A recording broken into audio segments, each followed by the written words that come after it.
Good morning student, जय Swaminarayan. Subject ATM automobile transmission mechanism. In previous lecture we are already discussing about the GTU question paper solution. ગયા લેક્ચરની અંદર આપણે GTU paper solution start કર્યું હતું. એની અંદર 1 થી 4 યુનિટના કયા કયા શોર્ટ ક્વેશ્ચન્સ પૂછાઈ શકે છે તે આપણે ડિસ્કસ કરી ચૂક્યા. આજે આપણે યુનિટ નંબર 5 and 6 એમાંથી લાસ્ટ 5 યર GTU એક્ઝામ પેપરની અંદર કયા કયા ક્વેશ્ચન્સ પૂછાય છે અથવા તો પૂછાઈ ગયા છે અને કયા ક્વેશ્ચન રિપીટેડ થાય છે વારંવાર, જે તમારે નેક્સ્ટ એક્ઝામની અંદર વધારે પ્રોબેબિલિટી રહેલી છે અથવા વધારે ચાન્સીસ રહેલા છે, તે આજે આપણે ડિસ્કસ કરીશું. તો સ્ટાર્ટ કરીએ unit number 5, rear Excel assembly unit જે આપણે હતું.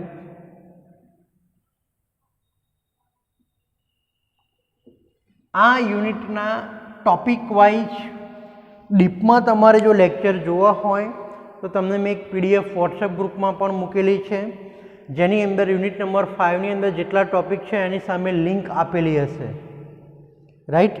તો તમારે જો ડીપમાં સમજવા હોય વિથ લાઇન ડાયાગ્રામ તો તમે એ વિડીયો પણ રિવિઝન કરી શકો છો સ્ટુડન્ટ. અને આ વસ્તુ ખાસ કરતા રહેજો સ્ટુડન્ટ, કારણ કે પ્રિપેરેશન નહીં કરો, રિવિઝન નહીં કરો તો નુકસાન તમને જશે. એકવાર વ્યવસ્થિત રીતે વાંચેલું હશે, વિડીયો જોયેલા હશે, રિવાઇઝ કરેલા હશે તો તમારે એક્ઝામમાં લખવામાં કોઈ પ્રોબ્લેમ નહીં થાય. બીજું, અહીંયા જે હું આજે કરાવી રહ્યો છું, જે ડિસ્કશન તમારે ચાલી રહી છે GTU ક્વેશ્ચન પેપર સોલ્યુશનની, એ ક્વેશ્ચન જે છે એ તો ખાસ નોટ કરી રાખજો અને એને એક નોટ બનાવી દેજો, જેથી કરીને તમારે એક્ઝામના આગલા દિવસે ખાલી એકવાર નજર નાખશો એ નોટ ઉપર તો પણ તમે પાસ થઈ જશો. આ ધ્યાન રાખજો. એક્ઝામની આગળના અત્યારેથી વાંચવાનું તો છે જ, રીડિંગ તો કરવાનું જ છે જ, પણ આ મોસ્ટ આઈએમપી જે ક્વેશ્ચન છે જે GTUમાં વારંવાર પૂછાયેલા છે એ તમારે ખાસ રિવિઝન કરવાના રહેશે. Unit number 5 rear Excel assembly, that's means કે ફ્રન્ટ એન્જિન હોય અને પાવર પાછળની સાઈડ ટ્રાન્સફર થતો હોય તો એ એસેમ્બલી જે રિયર એક્સલ એસેમ્બલી હોય છે એની ઉપર કયા કયા કોમ્પોનન્ટ આવે અને એક્સલ કઈ રીતે પાવર ટ્રાન્સમિટ કરે છે એના માટે કયા કયા યુનિટ આવે એનો સમાવેશ થાય છે રિયર એક્સલ એસેમ્બલીની અંદર. તો પહેલો જ ક્વેશ્ચન આની અંદરથી સ્ટુડન્ટ નીકળી શકે છે, તે છે જે GTUની અંદર વારંવાર પૂછાયેલો છે, what is the function of differential.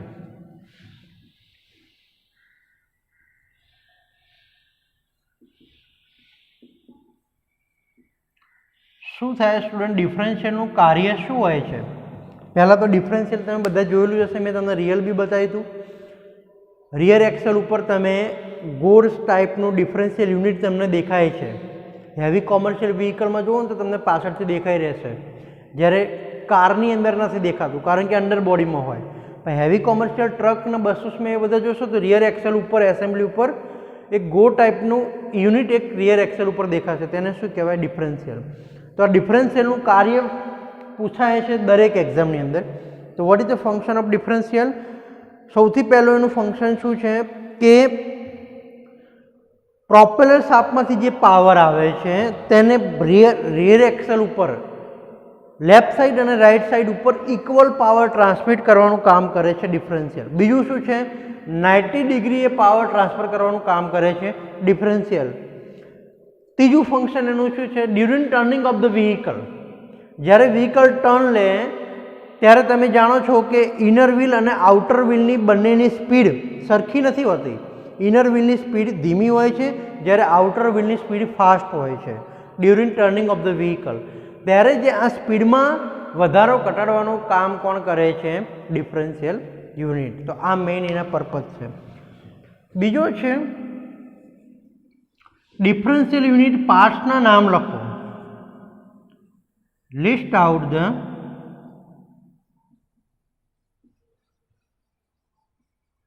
Parts of differential. ડિફરન્શિયલમાં કયા કયા ભાગો આવે તેના નામ લખો. આવો એ પણ એક ક્વેશ્ચન પૂછાયેલો છે. તો એની અંદર કયા કયા પાર્ટ્સ આવે? સન ગિયર છે, પિનિયન ગિયર છે, રિંગ ગિયર છે, રિયર એક્સલ એસેમ્બલી છે. મેઇન આ 4 પાર્ટ્સના નામ તમારે લખવાના રહેશે. નેક્સ્ટ હવે જોઈએ question number 3, function of final drive.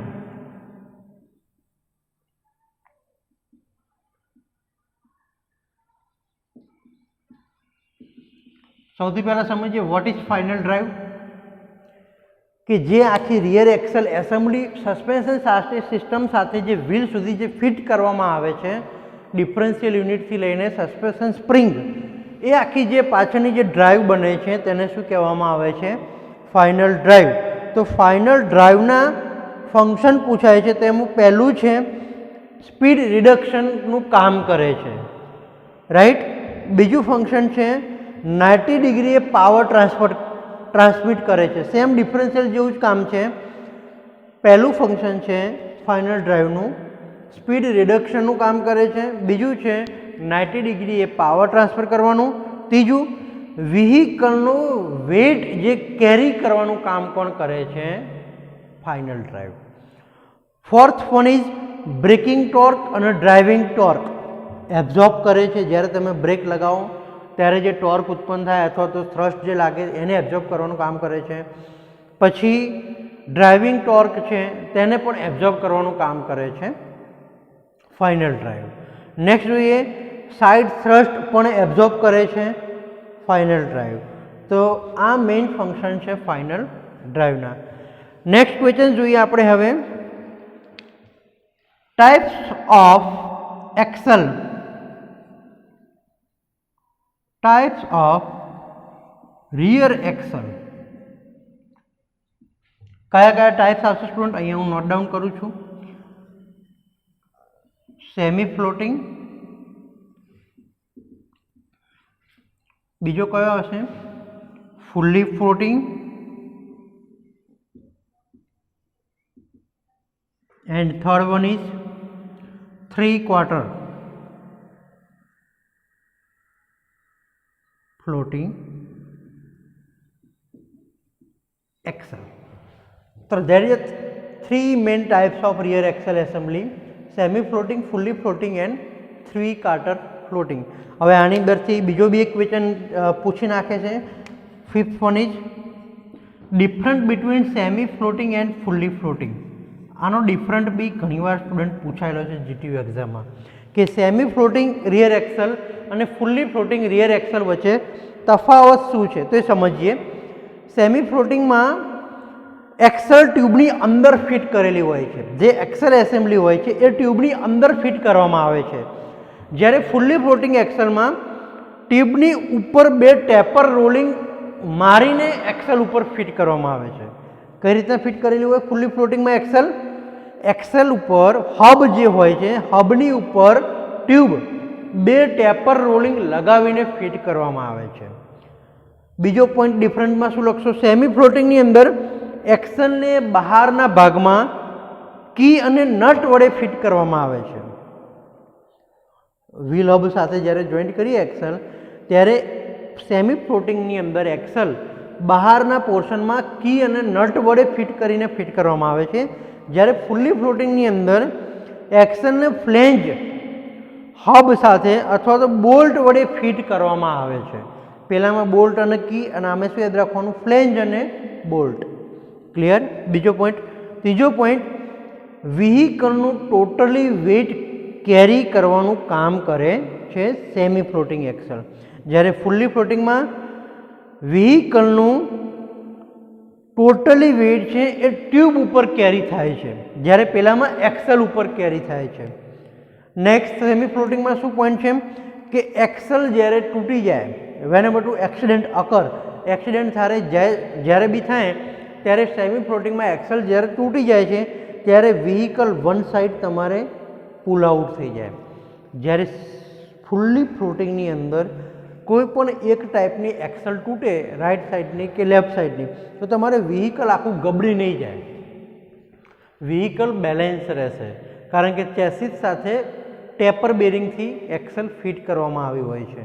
તમારે વ્હીલ હબ સાથે એક્સલ જ્યારે બ્રોકેજ થઈ જાય ત્યારે તમારું વ્હીકલ વન સાઈડ પુલ થશે નહીં. તો આ ડિફરન્ટ છે મેઇન. બીજું હવે ક્વેશ્ચન્સ આવે છે, શોર્ટ ક્વેશ્ચન્સ છે. ક્વેશ્ચન નંબર 6 આની અંદર સી નીકળશે. Types of final drive.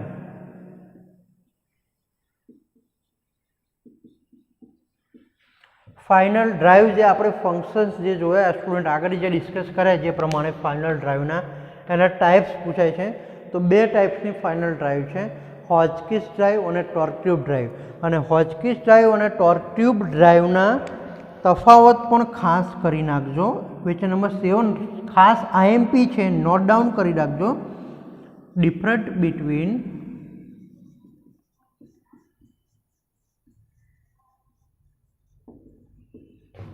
હોચકિસ drive and torque tube drive. આ બે ડ્રાઈવ જે એ ફાઇનલ ડ્રાઈવના પ્રકાર છે એ બે વચ્ચે ડિફરન્ટ ખાસ આવે છે સ્ટુડન્ટ. હોચકિસ ડ્રાઈવ અને ટોર્ક ટ્યુબ ડ્રાઈવ તમને એનો બેઝિક ઓવરવ્યૂ આપી દઉં તો હોચકિસ ડ્રાઈવની અંદર બે યુનિવર્સલ જોઈન્ટ હોય છે, ટોર્ક ટ્યુબ ડ્રાઈવમાં એક યુનિવર્સલ જોઈન્ટ હોય છે, હોચકિસ ડ્રાઈવમાં એક સ્લીપ જોઈન્ટ હોય છે, ટોર્ક ટ્યુબ ડ્રાઈવમાં સ્લીપ જોઈન્ટ નથી હોતો. હોચકિસ ડ્રાઈવમાં પ્રોપેલર શાફ્ટ ખુલ્લો ફરે છે, ટોર્ક ટ્યુબ ડ્રાઈવમાં પ્રોપેલર શાફ્ટ ઉપર એક ટ્યુબ લગાવવામાં આવે છે. આવી રીતના 3 થી 4 પોઈન્ટ તમારે યાદ રાખવાના રહેશે. તો there is a mainly most IMP 7 questions of unit number 5 rear Excel assembling. Now we are discussing in next chapter unit number 6 steering mechanism and front axle assembly. Unit number 6 કયું હતું student? Front Excel. Front Excel ઉપર શું fit થાય તો કે steering mechanism.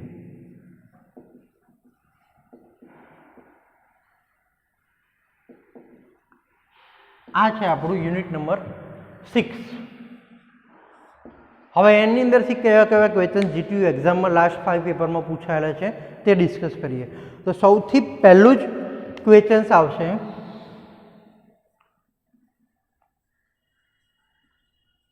what is function of steering mechanism?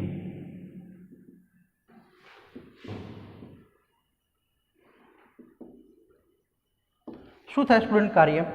વ્હીકલમાં steering કેમ હોય છે? સિમ્પલ છે.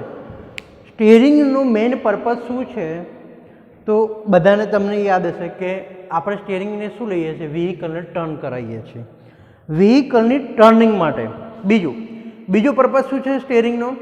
ટર્ન લીધા પછી વ્હીકલને સ્ટેટ ડાયરેક્શનમાં લાવવા માટે. ટર્ન તો લઈ લીધો પણ સ્ટીયરિંગ વ્હીલ પછી નહીં હોય તો, મિકેનિઝમ નહીં હોય તો સીધું કઈ રીતે થશે? તો ટર્ન લીધા પછી વ્હીકલને સ્ટેટ ડાયરેક્શનમાં લાવવા માટે પણ સ્ટીયરિંગ મિકેનિઝમનો ઉપયોગ થાય.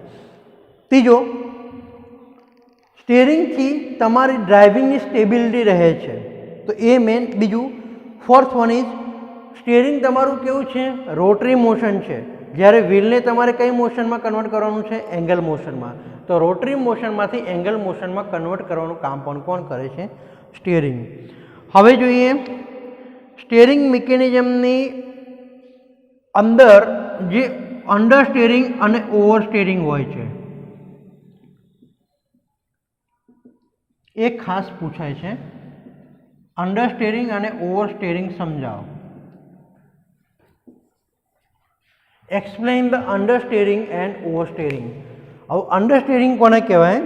તો જ્યારે સ્લીપ એંગલ જે હોય છે, રિયર વ્હીલનો જે સ્લીપ એંગલ એ અંદરની તરફ જો નમી ગયેલો હોય તો તે બનશે અંડર સ્ટીયરિંગ, અને જો સ્લીપ એંગલ વ્હીકલનો બહારની તરફ નમી ગયેલો હોય તો તે બનશે over steering. Clear? Third number question,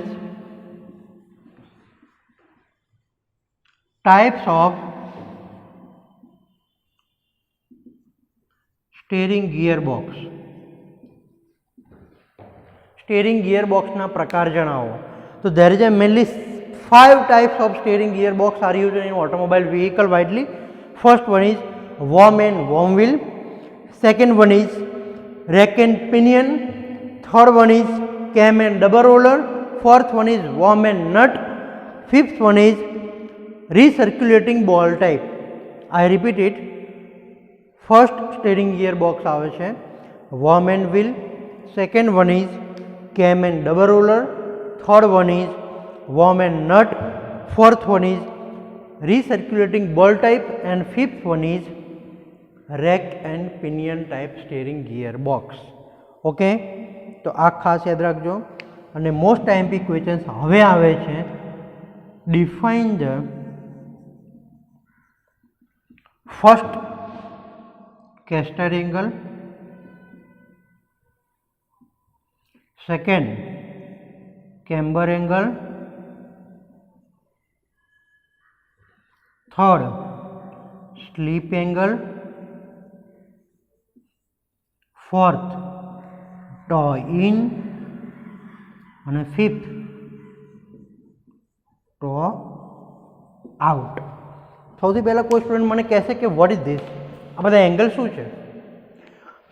વ્હીકલની અંદર એવી કમ્પ્લેન આવતી હોય છે કે મારું વ્હીકલ વાઇબ્રેશન થાય છે અથવા વ્હીકલ એક સાઈડ ખેંચાઈ જતું હોય છે. આવી બધી કમ્પ્લેન બધાએ સાંભળી છે. તો એના માટે આપણે સોલ્યુશન શું કરીએ છીએ? ગેરેજમાં લઈ જઈને કે સર્વિસ સ્ટેશનવાળાને શું કહીએ છીએ? મારે વ્હીલ બેલેન્સિંગ અને વ્હીલ એલાઇનમેન્ટ કરાવવું છે. તો વ્હીલ બેલેન્સિંગ અને વ્હીલ એલાઇનમેન્ટ શું છે, એ શું કરે છે વર્કશોપની અંદર, અથવા ટેકનિશિયન એવું શું કરે છે ગાડીની અંદર જેથી વ્હીલ બેલેન્સિંગ અને વ્હીલ એલાઇનમેન્ટ થાય છે? તો એ આ બધા એંગલ ચેન્જ કરે છે. શું કરે છે? વ્હીલ એલાઇનમેન્ટમાં આ બધા કોમ્પ્યુટરાઇઝ એંગલ કંપનીએ ફિક્સ કરેલા હોય છે. દરેકના ડિગ્રી અને એમએમમાં ફિક્સ કરેલા હોય છે. એ એંગલનું મિસમેનેજમેન્ટ અથવા તો મિસમેચ થઈ જાય ત્યારે તમારે વ્હીકલ વન સાઈડ પુલ થાય કાં તો પછી વ્હીકલ વાઇબ્રેશન થાય. એટલા માટે તમે શું કરાવો છો? વ્હીલ એલાઇનમેન્ટ કરાવીએ છીએ આપણે, રાઈટ? તો વ્હીલ એલાઇનમેન્ટમાં આ બધા જે એંગલ ચેન્જ કરવામાં આવે આને શું કહેવાય સ્ટુડન્ટ? Steering geometry. શું કહીશું આને? સ્ટીયરિંગ જીઓમેટ્રી કહીશું આને. તો સૌથી પહેલાં ડિસ્કસ કરીએ કેસ્ટર એંગલ. કિંગ પિનની એક જ વખત બોલી સ્ટુડન્ટ, નોટ કરતા રહેજો ખાસ. કિંગ પિનની સેન્ટર લાઇન અને vertical line of vehicle. King પિનની સેન્ટર લાઇન અને વર્ટિકલ લાઇન વ્હીકલની આ બે વચ્ચેના ખૂણાને કેસ્ટર એંગલ કહેવામાં આવે છે, જેની વેલ્યુ હોય છે 3 ડિગ્રી. 3 ડિગ્રીથી એંગલ જો આમથી આમ થાય તો તમારે વ્હીલ એલાઇનમેન્ટ મિસમેચ થઈ જાય. બીજું કેમ્બર એંગલ. કેમ્બર એંગલની ડેફિનેશન શું કહેવા માંગે આવે છે? ટાયરના સેન્ટર લાઇન, જે વ્હીલનું ટાયર હોય એ ટાયરનું સેન્ટર લાઇન અને કિંગ પિનની સેન્ટર લાઇન, આ બે વચ્ચેની જે સેન્ટર લાઇનના એંગલ જે બનાવે છે એ એંગલને કહેવાય કેમ્બર એંગલ, જેની ડિગ્રી છે 2 ડિગ્રી. સ્લીપ એંગલ અથવા તો king pin inclination, KPI, king pin inclination અથવા તો સ્લીપ એંગલ કોને કહેવાય? કિંગ પિનની સેન્ટર લાઇન અને vertical line of vehicle. King પિનની સેન્ટર લાઇન અને વર્ટિકલ લાઇન વ્હીકલની આ બે વચ્ચેનો જે એંગલ બને તેને શું કહેવામાં આવે છે? કિંગ પિન ઇન્ક્લિનેશન અથવા તો સ્લીપ એંગલ. હવે વાત ટો ઇન અને ટો આઉટ. આગળના બે વ્હીલ હોય તમારે, એક ફિગર દ્વારા તમને સમજાવું ટો ઇન અને ટો આઉટ.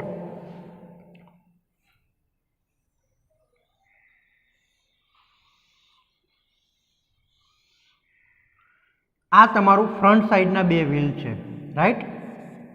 એક્સલ સાથે કનેક્ટેડ છે ફ્રન્ટ સાઈડના બે વ્હીલ. ફ્રન્ટ સાઈડના બે વ્હીલ વચ્ચેનું આગળનું જે ડિસ્ટન્સ હોય એને શું કહેવાય? ટો ઇન. અને ફ્રન્ટ સાઈડના પાછળના બે વ્હીલ વચ્ચેનું, વ્હીલ તો એ આગળના જ પણ પાછળના બે સાઈડ વચ્ચેનું જે ડિસ્ટન્સ હોય એને શું કહેવાય? Toy out. એટલે ટૂંકમાં તમે આમ કહી શકો, આ બે આગળનું જે ડિસ્ટન્સ છે એને શું કહીશું આપણે? ટો ઇન. અને જે પાછળનું જે ડિસ્ટન્સ જે છે તેને શું કહીશું? Toe out. Clear student? તો this is a steering geometry. Total આપણે 12 જેવા ક્વેશ્ચન્સ, 12 થી 13 ક્વેશ્ચન્સ આપણે આજે જોયા. ચેપ્ટર નંબર 5 અને 6માંથી જે નીકળી શકે છે, જે મોસ્ટ આઈએમપી ક્વેશ્ચન્સ છે સ્ટુડન્ટ, એની એક્ઝામ તમારે આવતીકાલે આપવાની રહેશે. Clear student? આગળ નેક્સ્ટ લેક્ચરમાં આપણે ડિસ્કસ કરીશું યુનિટ નંબર 8 અને 9. Clear student? Thank you.